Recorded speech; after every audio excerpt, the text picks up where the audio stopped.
Hello my dear student, আশা করি তোমরা সকলেই খুব ভালো আছো। আজকে আবার একটা নতুন ভিডিও নিয়ে এসে উপস্থিত হয়েছি। এর আগে আমরা আত্মবিকাশ ও নৈতিক বিকাশ এই চ্যাপ্টারের সমস্ত কোশ্চেন সলভ করে নিয়েছি। এবার আজকে আমরা একটা নতুন চ্যাপ্টার স্টার্ট করব। চ্যাপ্টারটির নাম হলো প্রাক্ষবিক বিকাশ।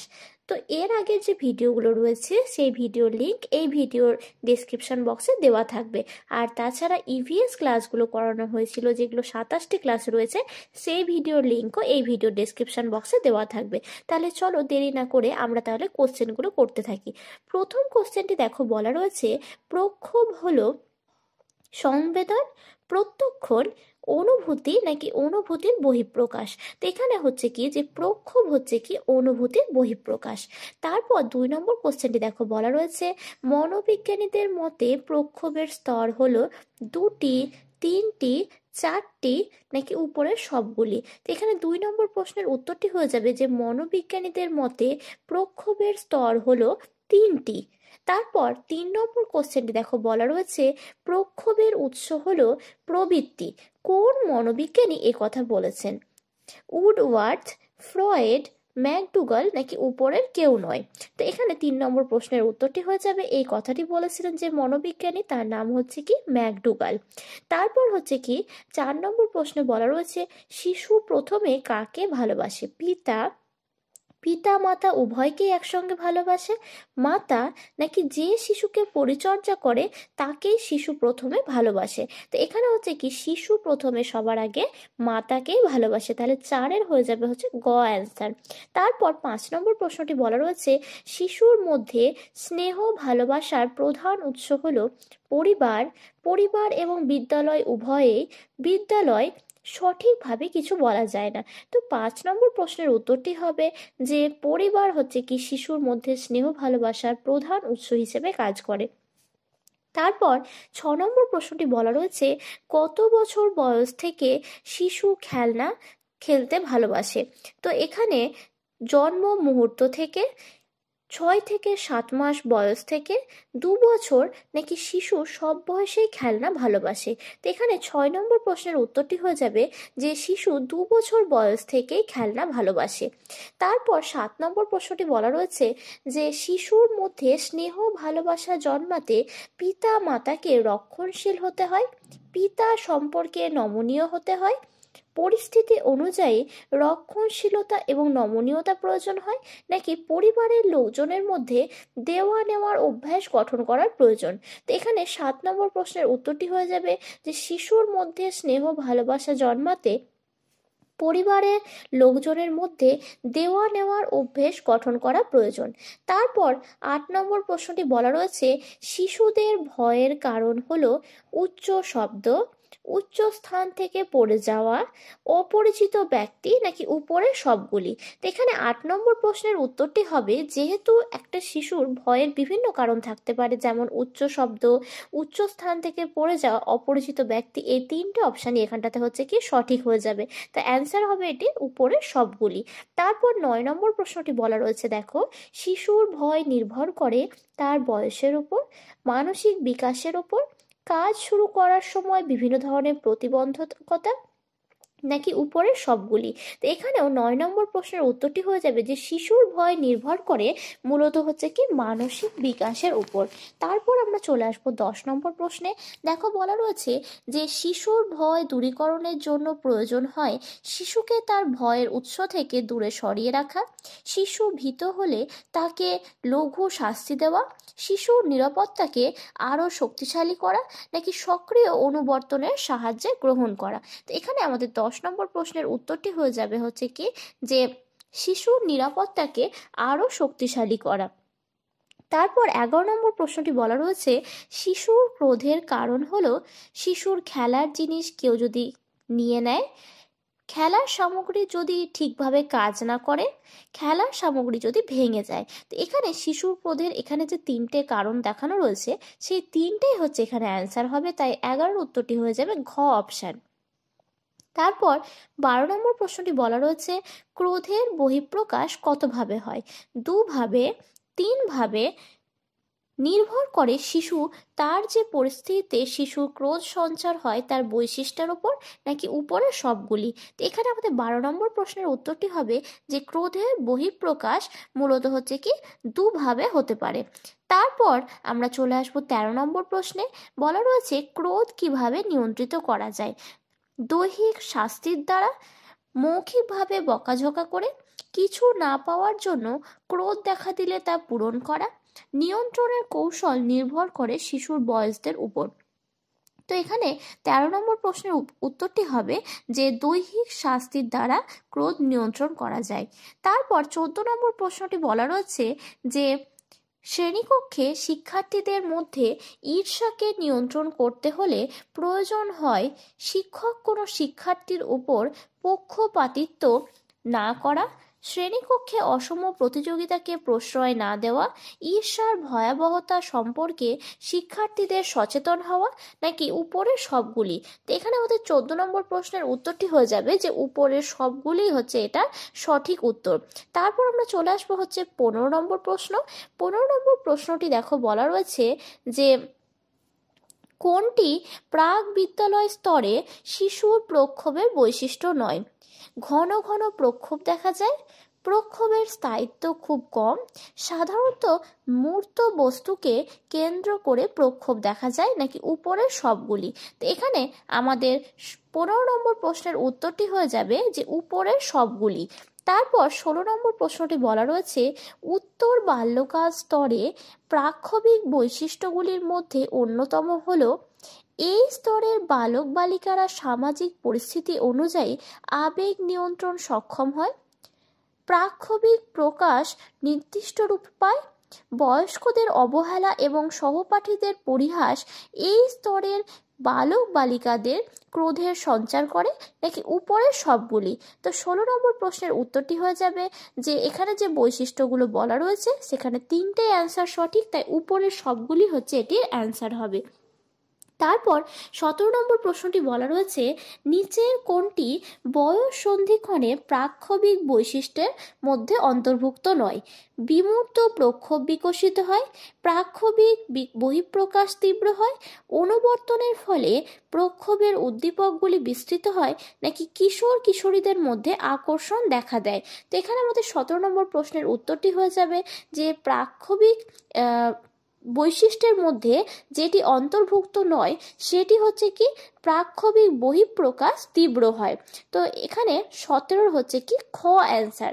তারপর 18 নম্বর প্রশ্নটি বলা রয়েছে যে প্রাক্ষোভিক বিকাশ নিরবিচ্ছিন্নভাবে ঘটে, বিচ্ছিন্নভাবে ঘটে, নিরবিচ্ছিন্ন এবং বিচ্ছিন্ন উভয়ভাবেই ঘটে, নাকি উপরের কোনোটি সঠিক নয়। তো এখানে আমাদের 18 নম্বর প্রশ্নের উত্তরটি হয়ে যাবে নিরবিচ্ছিন্ন এবং হচ্ছে বিচ্ছিন্ন উভয়ভাবেই ঘটে।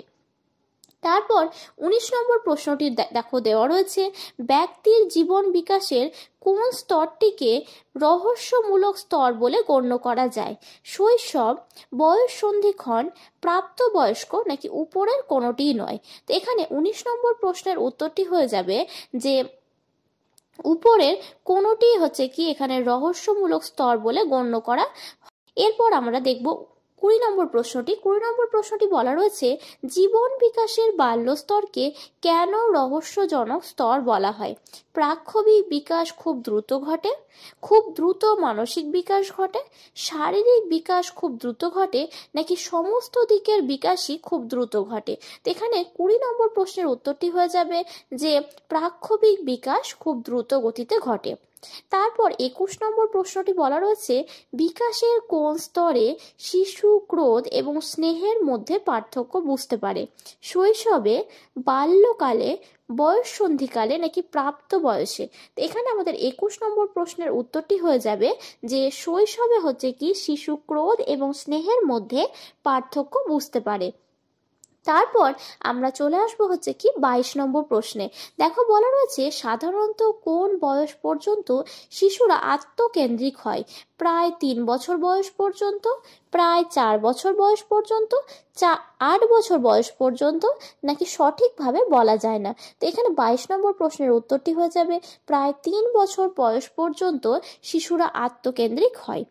এরপর আমরা চলে আসবো হচ্ছে যে 23 নম্বর প্রশ্নে। 23 নম্বর প্রশ্নটি বলা রয়েছে, দেখো, ব্যক্তি যখন শিশুর গাল আলতো স্পর্শ করে তখন শিশুর মুখে হাসি দেখা যায়, এর কারণ কি? প্রতিবর্ত ক্রিয়া, প্রাক্ষোভিক প্রতিক্রিয়া, সামাজিক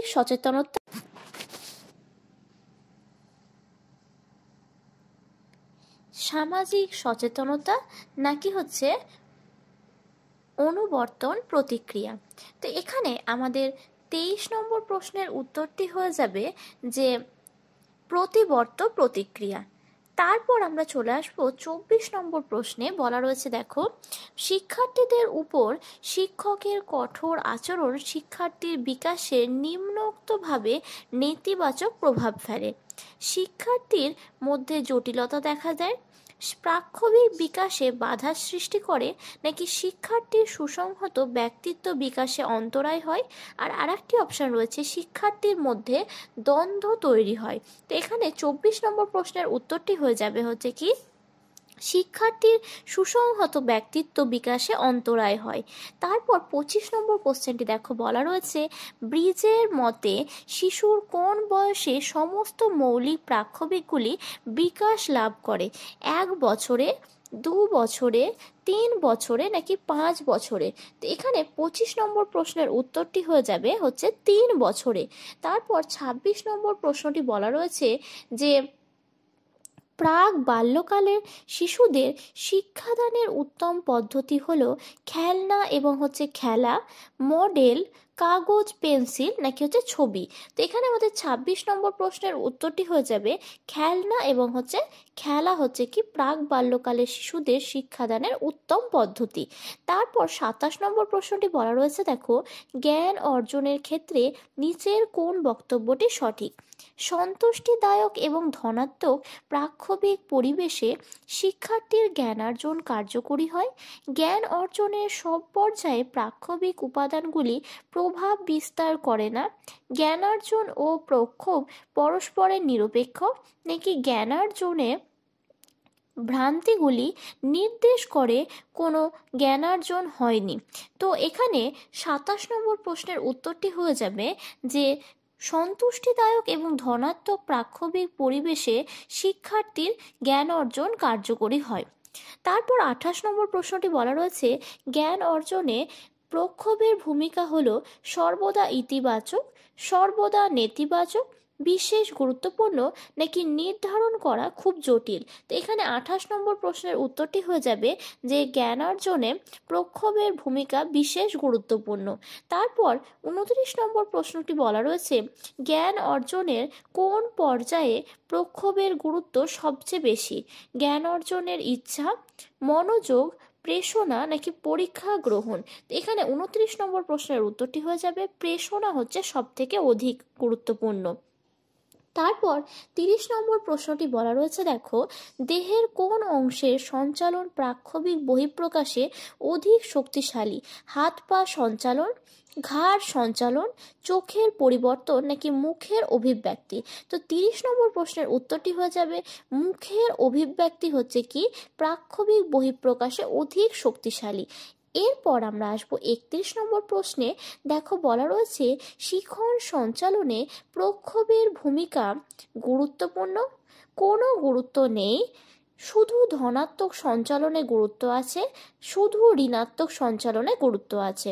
তো এখানে আমাদের 31 নম্বর প্রশ্নের উত্তরটি হয়ে যাবে যে শিখন সঞ্চালনে প্রক্ষোভের ভূমিকা কিন্তু খুব গুরুত্বপূর্ণ। তাহলে ক হয়ে যাবে এটার অ্যান্সার। এরপর আমরা যাব হচ্ছে 32 নম্বর কোশ্চেনে। দেখো, বলা রয়েছে নিচের কোনটি সঠিক? অপশানগুলো কি কি? অপশানে বলা রয়েছে যে প্রাক্ষোভিক ভারসাম্য শিখনের একটি আবশ্যিক শর্ত, শিখনের দ্বারা প্রক্ষোভ নিয়ন্ত্রণ করা সম্ভব, অল্প মাত্রায় প্রক্ষোভ শিখনের পক্ষে সহায়ক, নাকি হচ্ছে উপরের সবগুলি। তো এখানে অপশানগুলোর মধ্যে থেকে যে 3টে অপশান বলা রয়েছে ক, খ এবং গ, এই 3টে সঠিক এখানে। তো এখানে অ্যান্সার হয়ে যাবে 32-এর ঘ, উপরের সবগুলি। এরপর দেখে নেব যে 33 নম্বর কোশ্চেনে বলা রয়েছে নিচের কোনটি সঠিক নয়? জ্ঞান প্রক্ষোভের উপর প্রভাব বিস্তার করে, প্রক্ষোভ জ্ঞানের ওপর প্রভাব বিস্তার করে? জ্ঞান এবং প্রক্ষোভ পরস্পরের ওপর প্রভাব বিস্তার করে, নাকি প্রক্ষোভ জ্ঞানের ওপর প্রভাব বিস্তার করে কিন্তু জ্ঞান প্রক্ষোভের ওপর প্রভাব বিস্তার করে না? তো এখানে আমাদের 33 নম্বর প্রশ্নের উত্তরটি হয়ে যাবে যে প্রক্ষোভ জ্ঞানের ওপর প্রভাব বিস্তার করে কিন্তু জ্ঞান প্রক্ষোভের ওপর প্রভাব বিস্তার করে না। এটি হচ্ছে কি সঠিক নয়। তারপর আজকে আমাদের এই চ্যাপ্টারের লাস্ট কোশ্চেন, চলো দেখে নেওয়া যাক কি বলা রয়েছে। যে জ্ঞান অর্জনে উচ্চ মস্তিষ্ক সক্রিয় হয়, প্রক্ষোভকালে নিম্ন মস্তিষ্ক সক্রিয় হয়। তারপর অপশনটি দেখো বলা রয়েছে জ্ঞান অর্জনে উচ্চ মস্তিষ্ক এবং প্রক্ষোভকালে নিম্ন মস্তিষ্ক উভয়ই স্বয়ংক্রিয় হয়।